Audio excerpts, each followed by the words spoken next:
Assalamualaikum warahmatullahi wabarakatuh. Bersama saya Agus Muhaimin di Madrasah Tsanawiyah Bustanul Huda Pagar Puding. Di sini kita akan membahas tentang pelajaran akidah akhlak, judul materi akhlak tercela, yaitu riya dan nifaq di kelas 1 MTS. Baiklah, riya. Riya dalam bahasa Arab artinya memperlihatkan atau memamerkan. Secara istilah, riya yaitu memperlihatkan sesuatu kepada orang lain, baik barang maupun perbuatan, baik yang dilakukan dengan maksud agar orang lain dapat melihatnya dan memujinya. Hal yang sepadan dengan riya adalah sum'ah, yaitu berbuat kebaikan agar kebaikan itu didengar dan dipujinya, walaupun kebaikan itu berupa ibadah kepada Allah. Seperti ini contohnya, orang yang sedang beribadah di Masjidil Haram. Kemudian, dengan demikian, orang riya berarti juga sum'ah, yakni ingin memperoleh pujian dari orang lain atas kebaikan yang dilakukan.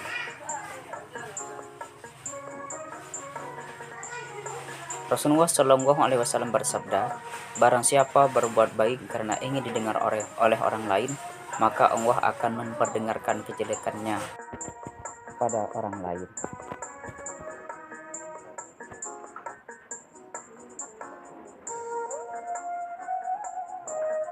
Bentuk-bentuk contoh perbuatan dan sifat-sifat riya. Pertama, seorang siswa dengan melaksanakan sholat duha atau zuhur dengan harapan supaya dapat nilai dari gurunya. Kedua, Bapak Taupan membantu pesantren di kampungnya dan supaya panitianya dan mengumumkan dari hasil sumbangannya dengan maksud agar jamaah menilai dirinya ahli menyumbang. Tiga, seseorang yang mengadakan aksi sosial, misalnya membantu korban banjir, gempa bumi, menyantuni anak yatim di hadapan banyak orang dengan maksud agar ditayangkan di TV atau radio. Larangan berbuat riya. Quran Surah Al-Baqarah ayat 264. Kemudian, akibat buruk sifat riya. Pertama, riya termasuk syirik kecil. Yang kedua, menghilangkan amal kebaikan. Dan yang ketiga, mendekatkan seseorang pada kekafiran.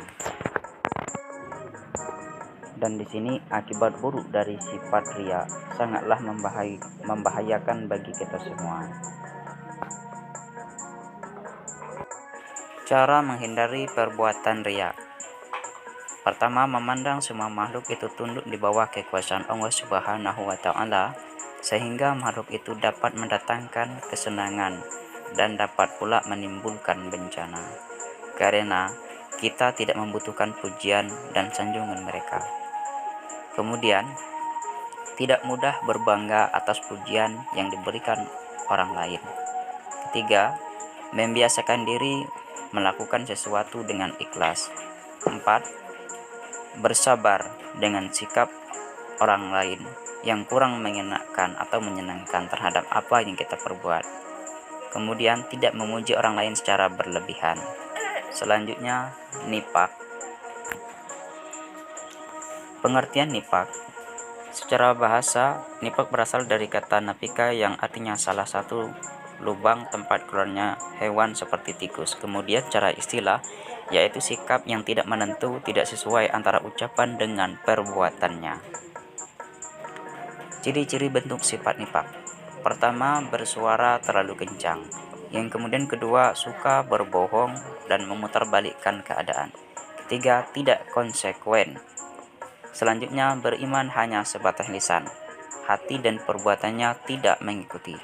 Selanjutnya, senang bicara berdusta dan mengingkari janji yang telah dibuat dan sering berkhianat ketika dipercaya.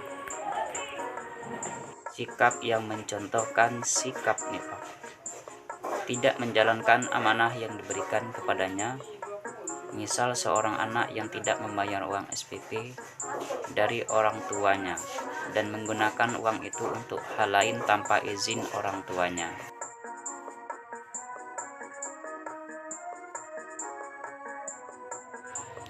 Akibat buruk sifat nifak bagi orang lain. Pertama, membuka peluang munculnya fitnah yang dapat merugikan orang lain. Kedua, dapat mempermalukan keluarga dan masyarakat.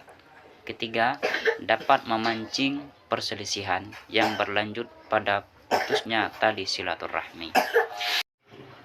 Oleh karena itu, marilah kita membiasakan diri untuk menghindari sifat nifak, karena nifak merupakan larangan agama.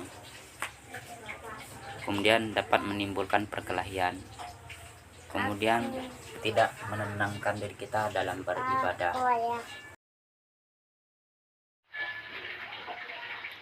Nifak tidak sesuai dengan hati nurani manusia, termasuk hati munafik sendiri. Kemudian, kejujuran menenteramkan hati dan senantiasa disukai dalam pergaulan. Nifak akan merugikan diri sendiri dan orang lain sehingga dibenci dalam kehidupan bermasyarakat. Mungkin hanya ini dulu tentang materi sifat nifak dan riya, dan terima kasih. Mohon maaf atas segala kekurangan. Wassalamualaikum warahmatullahi wabarakatuh.